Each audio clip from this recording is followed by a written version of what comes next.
आज आपण संतोष नामदेव घोरपडे यांच्या शेतात आलो आहे। त्यांचं शेत पिंपळगाव नाथ येथे आहे, तालुका मोताळा, जिल्हा बुलढाणा। तर संतोष भाऊ, स्वागत आहे आपलं आपल्या या व्हिडिओमध्ये। नमस्कार। आपल्याला टरबूज शेतीमध्ये जवळपास किती वर्ष झाले? कोणता सीझन आहे आपला? टरबूज आता चौथं वर्ष आहे। 4 वर्षापासून पेरतो आहे मी टरबूज। तर मग खरीप मध्येच की रब्बी मध्ये पण, म्हणजे रब्बी मध्येच की खरीप मध्ये पण? हे उन्हाळ्यातच लावतो आम्ही। उन्हाळ्यात। यावर्षी किती क्षेत्र आहे? यावर्षी 1 एकर आहे ना। 1 एकर क्षेत्र आहे। कोणती व्हेरायटी आहे यावर्षी? हे सिजंटाची सुपर क्वीन। सिजंटा कंपनीची सुपर क्वीन। Super queen. बर। आणि लागवड जी आपण केली, हे किती बाय कितीचं अंतर आहे? म्हणजे दोन याच्यामध्ये टरबुजाच्या 2 प्लांटमध्ये किती सेंटीमीटरचं अंतर येईल, म्हणजे किती फुटाचं अंतर येईल? आणि 2 जे झाड आहेत, उळी आहेत समजा, त्या उळीमध्ये किती फुटाचं अंतर येईल?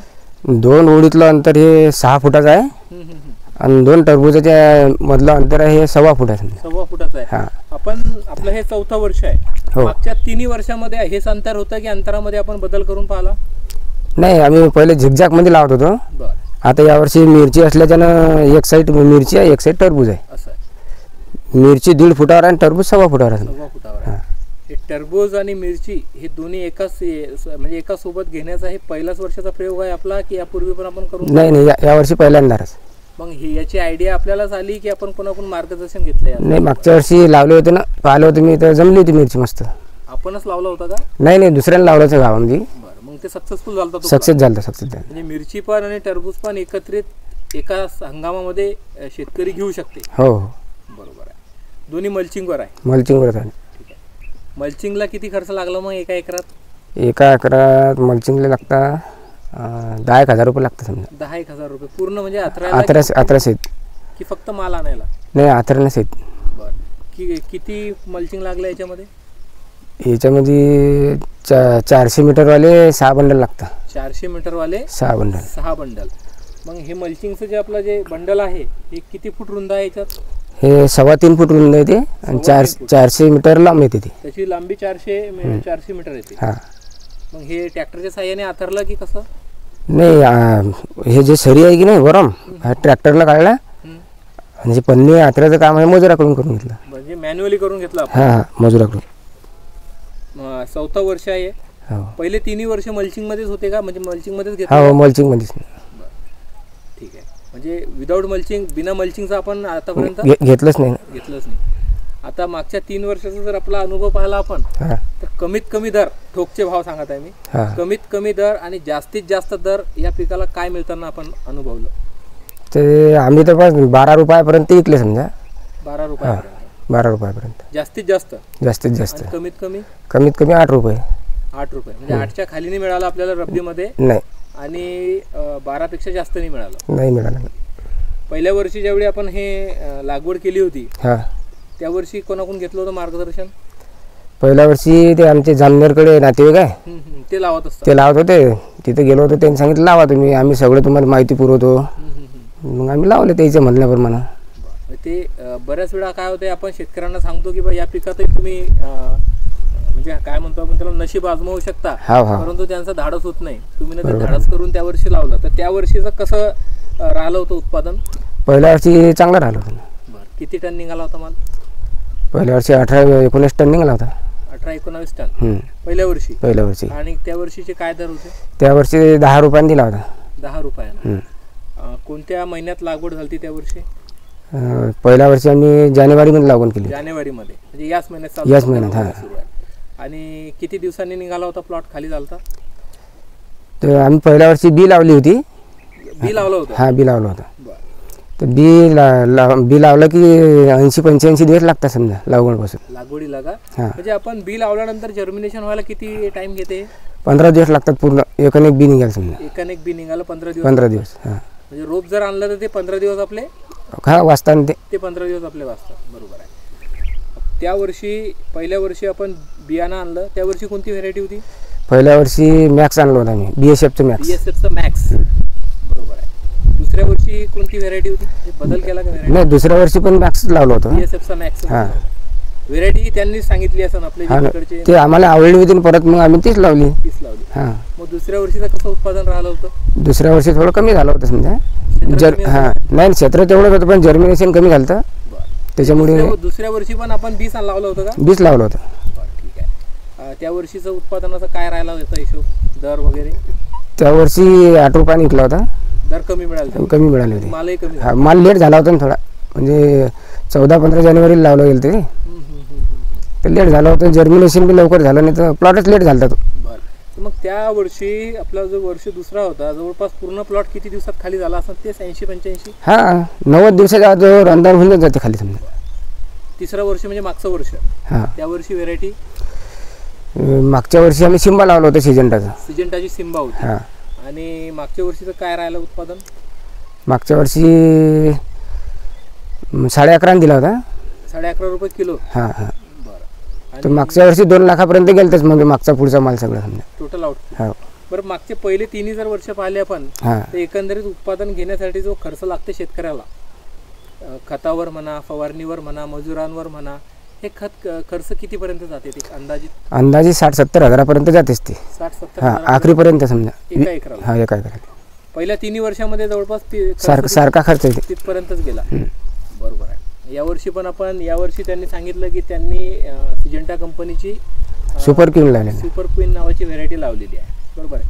मागच्या 3 वर्षाचा आपण त्यांच्याकडून आढावा घेतला की बाबा व्हेरायटी कोणती होती, उत्पादन कसं झालं आणि लागवडीचं टाईम पिरियड काय राहिला.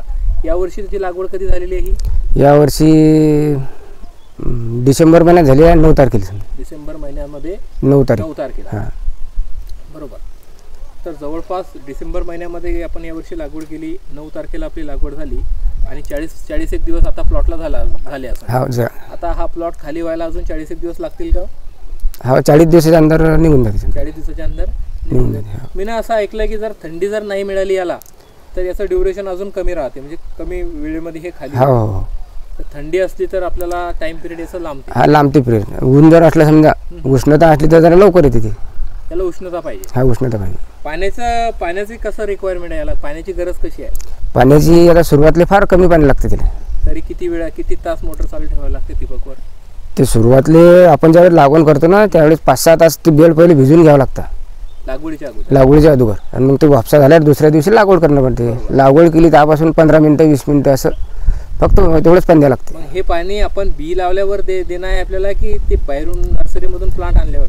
नाही, रोप जर असलं की नाही पहिले पाणी देऊन घ्यायचं, बेड ओलं करून घ्यायचं. 1 दिवस थांबून दुसऱ्या दिवशी वाफ होते त्याच्यात, मग लागवड करायची. लागवड केल्यानंतर 10 ते 15 मिनटं पाणी द्यायचं लागवडच्या दिवशीच समजा. हां मग त्याच्यानंतर 1 दिवसाआडी पाणी देणं पडते हिवाळ्यामध्ये. रोज नाही देणं पडत. हिवाळ्यामध्ये एका दिवसाआडी ते 15 ते 20 मिनटं समजा जास्त. ठीक आहे. म्हणजे पाण्याची रिक्वायरमेंट याची अशी आहे. हो. जे तणाचं जे नियंत्रण आहे आता मल्चिंग केल्यामुळे तर तेवढं तणाचा विषयच नाही देत समजा. पण हे जे आपल्या मधली जी जागा खाली पडलेली आहे मल्चिंगची, वेल वाढायच्या अगोदर तिथे तर आपल्याला अंतर्मशागत करावी लागते का? नाही, काहीच करायचं काम नाही त्याच्यातही. काही करायचं काही काम नाही. म्हणजे डवरणी वगैरे काहीच गरज नाही. जर वरचा पाऊस पडला तर त्यात तण निघते समजा, गवत निघते, नाही तर मग काहीच करावं लागत नाही. काहीच आवश्यकता नाही. ते गवत वगैरे निघल्यानंतर मग ते कसं मॅनेज? ते हातानंच काढावं लागते मग. हा मल्चिंग मध्ये आपल्याला बैलजोडी ते चालत नाही, त्याच्यात वाढ नाही चालत, काहीच नाही चालत. ते त्यानं आपल्या पिकावर काही परिणाम होत नाही. त्यांना काही नाही, गरजेचं नाही आहे ते. बरोबर. आता आपण नाही का खत व्यवस्थापनाबद्दल विचारूया. मागचे 3 वर्ष आपण बघितलं तर शेतकरी एकच खत टाकत नाही. कधी जे खत टाकायचं ते खत आपल्याला मिळत नाही. त्याचा पर्याय आपल्याला दुसरा आणावा लागते. तर खताचे या पिकाला किती डोस द्यावे लागतात? खताचे डोस 14-15 डोस होतात कमी. म्हणजे हे पाण्यातून द्यायचे? पाण्यातून नाही, ती 50 किलोची जी थैली आपण आणतो ते सुरुवातले टाकणं पडते ना, बेडवरच टाकणं पडते. ते बेडमध्येच टाकून द्या. हां ते बेसल डोस म्हणतात त्याला. तर त्यात काही ह्युमिक असते, काही 10-26-26, काही निंबोळी पेंड आणि आमचे आणखीन सुपर फॉस्फेट, सिंगल सुपर. हां असे 4-5 थैल्या मिक्स करून, काही हुमणी एवढीचं असते ते. निंबोळी पेंड आला. हां असं मिक्स करून याच्यावर पहिले आथरून द्यायचं आणि मग नळी टाकायची पण आथरून घ्यायची. म्हणजे एकदा पन्नी टाकल्यानंतर आपल्याला 50 किलोची जी बॅग आहे ती आणायचं काम नाही. ते काय आणायचं काम नाही. मग यावर्षी जेव्हा आपण बेडची तयारी केली पन्नी अथरवण्यापूर्वी, तर त्याच्यामध्ये कोणकोणत्या थैल्या टाकल्या, काय टाकलं, नेमकं कसं तयार केलंय? हेच ना 10-26-26 एक थैली, 10-26 एक निंबोळी पेन, आणि त्याच्यामध्ये ह्युमिक घेणं पडते, काही मायक्रो न्यूट्रन येते, आणि आणखीन हुमणी एवढीसाठी आपले असते नव्हते. उन्हाळ्यासाठी जे औषध मिळतं हां ते पावडर पावडर ते सटाणा म्हणा किंवा हां ते मिक्स करून पडमावर याच्यावर हातरून द्यायचं आणि त्याच्यावर नळी टाकून घ्यायची मल्चिंग टाकून. या पूर्ण प्लॉटला आपण एकच थैली दिली का 10-26-26? हा एकच थैली एकरी एकच लागते. मग त्याच्यानंतर हे लावल्यानंतर जे पुढचं जे खत नियोजन आहे ते कसं काम करतं? लागवण केल्यानंतर पहिले ड्रिचिंग करावं लागते ह्युमिकची बुरशीनाशकची 2 दिवसानं. ते ड्रिचिंग झाली की मग 19 द्यायचं. किती किलो सोडायचं मग आता एका एकराला? सुरुवातले 3 किलो सोडावं लागते सुरुवातीला. हां मग आणखीन 4थ्या दिवशी 4 किलो आणखीन दुसऱ्या डबल 4थ्या दिवशी 5 किलो असं वाढत घेणं पडते 1 किलो समजा.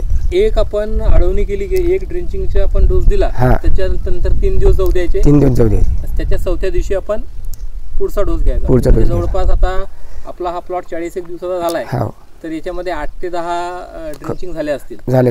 आता जर याच प्लॉटचं बोलायचं झालं तर याच्यामध्ये आपण काय वापरलं समजा ड्रिंचिंग मध्ये? ड्रिचिंगमध्ये 19 ड्रिचिंग एकच केली समजा.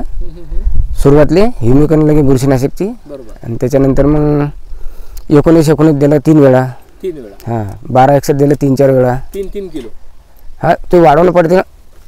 बरं म्हणजे 3 किलो दिलं तर पुढचे 4 किलो नंतर 5 किलो. त्याच्यासोबत मॅग्नेशियम सल्फेट पण घेणं पडते. त्या 12-61 सोबत म्हणजे हे 4 किलो ते 3 किलो ते घेणं पडते 12-61. म्हणजे पहिले 3 आपण 3-19 दिले. हां त्याच्यानंतर 12-61चा जो ग्रेड आहे तो वापरला. त्याच्यानंतर समोरचा ग्रेड कोणता होता? 12-61 झालं त्याचं. आता 13-40-13 चालू आहे. म्हणजे इथून समोर सध्या 13-40-13 सुरू आहे फ्लॉवरिंगसाठी. बरोबर आहे. मग 13-40-13 संपल्यानंतर तुम्ही दुसरा ग्रेड वापरसाल. हां मग 13-0-45. 13-0-45 हां सेटिंग झाल्यावर ते फायनल राहील. शेवटी 13-0-45 चालेल त्याच्यावर. 13-0-45 आणखी 0-52-34 बरोबर. असे ते फळ फुगवण्यासाठी वेगळे ग्रेड असतात ते भरण्यासाठी फळ वाढण्यासाठी. तर जवळपास खताचे एक 80-85 दिवसाचा जर तुमचा पीक असेल तर 15-16 पर्यंत तुम्हाला खत त्याला द्यावं लागेल. 15-16 वेळा तुम्हाला खत द्यावं लागेल. मग आपण हे खत देण्यासाठी 25 किलोची बॅग आणत असाल? हां 25 किलोची कधी जशी भेटली तशी 5 किलोची. 25 किलोची. आणि एखादं नाही भेटलं तर किलोची आणणं पडतात मग असं उपलब्धता कशी आहे? आता फवारणीबद्दल थोडं सांगा मला की जसं आपण सांगितलं की जवळपास 13-14 वेळा किंवा 15-20 वेळा पकडून चाला जर प्लॉट लांबला तर त्याला आपल्याला खतं सोडणं आहे पाण्यामधून. फवारण्याचं नियोजन कसं राहणार आहे? फवारण्याचं बी असंच ना 4थ्या-5व्या दिवशी फवारा घेणंच पडते समजा. रोग पाहून खत दिल्यानंतर स्प्रे घेणं आहे. खत दिल्यानंतर स्प्रे घेणं. 4थ्या-5व्या दिवशी. किती पंप लागतं मग आता 1 एकराला सध्या किती पंप लागत आहेत? आता सुरुवातीला काय 3 पंपामध्ये होतं. 3 पंप. आता लागतात त्याला 7 ते 8 पंप. 7 ते 8 पंप. शेवटची जी स्प्रे राहील आपला त्या शेवटच्या स्प्रे मध्ये किती पंपापर्यंत जाईल? 10 पंपापर्यंत जाते. मग याच्यातून चालत असताना काळजीपूर्वक चालला लागत असतं. हो त्याच्यावर आता याच्या पसरल्यात मग त्याने वेळ लागते का? त्याच्यामुळेच पंप जास्त लागतात ना. चालता येत नाही ना वेळेवर. म्हणजे आता ते लक्षपूर्वकच तुम्हाला सावधान राहून याच्यामध्ये कामगिरी करणार आहे. मग यावर्षी आपली ही मिरची पण वाढली आहे. मग याच्यामुळे अतिरिक्त मेहनत बी वाढली असं नाही. मेहनत वेगळी करायचं काम नाही असं. कारण खत बी याले टरबूजासोबत खत भेटते. फवारा पण टरबूजासोबतच भेटते. सायमल्टेनियस म्हणजे एकच दोघांची तयारी होऊन जाऊ राहिली.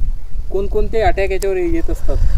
टरबूजावर आता हे मग सांगितलं लिप मायनर समजा नागडी येते. लाल कोळीचा अटॅक होते. काही पांढरी माशीचा थ्रिप्स रसशोषक किडी. रसशोषक किडीचा. बरं हा एरिया कॉटन बेल्टचा आहे आणि आता फर्दर शेतकरी घेत नाही आहे. पण ज्यावेळी फर्दर राहायची त्यावेळी त्याच्यावर रस शोषण करणारे किडीचा प्रादुर्भाव नेहमी असायचा. त्याचाही फरक आपल्याला अशा प्लांटवर पाहायला मिळते.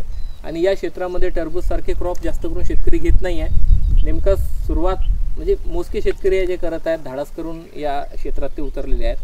मार्केटिंग किती महत्त्वाची याची आणि वेळेवर रेट भेटणं किती आवश्यक आहे? तर त्या सीझनवर असते ते. जर समजा लवकर आलं तर भाव सापडते त्याला. लेट आलं थोडं भाव कमी होतात. मग सगळ्यांचाच माल निघून जाते. बरोबर आहे. तर आता जवळपास यावर्षी काय अपेक्षित भाव आहे तुम्हाला? यावर्षी 12 पर्यंत भाव भेटेलच पाहिजे. 12 रुपयापर्यंत. सध्या काय दर सुरू आहे? सध्या आणि रेंज 11-12 रेंज आहे सध्या. 11-12ची रेंज. ते टिकून राहील 1 महिना असं वाटते. 1 महिन्यापर्यंत. तेव्हापर्यंत आपलं माल निघून जाईल. बरं ठीक आहे. आता याच्यामध्ये एका वेलला टरबूजाच्या एका प्लांटला कडून आपल्याला किती फळं घेणं याच्यात? एका वेळी 2 फळं लागले तरी भरपूर झाले. तरी भरपूर. पण तुमचा जो मागचा अनुभव जर पाहिला आपण की मग जर फळं जर वाढले तर ते तेवढे वेट गेन करतात का? नाही, साईज नाही होत नाही त्याची. पहिले जे लागलेले 2 फळं ते वाढतात, मागून 1-2 फळं लागले ते साईज लहान राहते समजा. बरोबर आहे. आता मोठा फळ आपल्याला भेटत असं नाही याच्यात प्लॉट सापडते ना, भेटते ना. मोठं फळ सापडल्यानंतर त्याचं वजनही आपण करून पाहत असतो. ज्यावेळी व्यापारी घेऊन जातात त्यावेळी आपण वजन करतोच ना. जास्तीत जास्त वजन जे गेन केलं त्यानं मोठ्या फळानं आपल्या समोर ते किती किलो पर्यंत गेलं या प्लॉट? ते मागच्या वेळी 7 किलो पर्यंत झालं होतं. 7 किलो पर्यंत. म्हणजे आणि मागच्या जर वर्ष पाहिले 3 वर्षात तर असं काही आहे की बा याचं वजन जास्त भरलं 8 किलो 9 किलो? नाही, ते मॅक्स मध्ये भरलं होतं, 9.5 किलोचं भरलं होतं. मॅक्सच्या व्हेरायटी BSFच्या मॅक्समध्ये 9.5. मग आता हे 9.5 किलो 8 किलो किंवा 7 किलो पर्यंत जे फळ भरते तर हे व्यापारी या फळाला पसंती देते की जे 3 किलो 4 किलोचे जे वेट राहते त्याला पसंती देते? व्यापाऱ्याला कसा माल पाहिजे? व्यापाऱ्याला मोठाच माल पाहिजे. मोठा माल.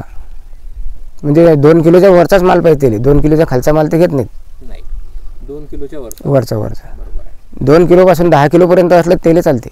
म्हणजे जर आपण कॉस्ट ऑफ कल्टिवेशन पाहिलं याचं की बा माल काढण्यासाठी फायनल प्रोडक्ट आपल्या हाती येण्यासाठी जर पर्सेंटेजमध्ये जर कॅल्क्युलेट केलं तर तुमचा अनुभव काय सांगते की किती टक्के खर्च याचा पर्सेंटेजवर जाते जर 10 रुपयाचा जर याला दर भेटला तर? म्हणजे माझा प्रश्न असा आहे की जर 100 रुपये आपलं इन्कम आहे प्रोडक्ट भेटू राहिलं तर खर्चात आपले किती पैसे चालले? तर याचा अर्थ समजा 50% खर्च आहे, 60-70% ते नफा सापडते त्याच्यामध्ये. बरं, म्हणजे 30 ते 50च्या दरम्यान खर्च लागू शकते. हे निर्भर करेल, डिपेंड करेल की तुम्ही कसं त्याचं व्यवस्थापन करतात.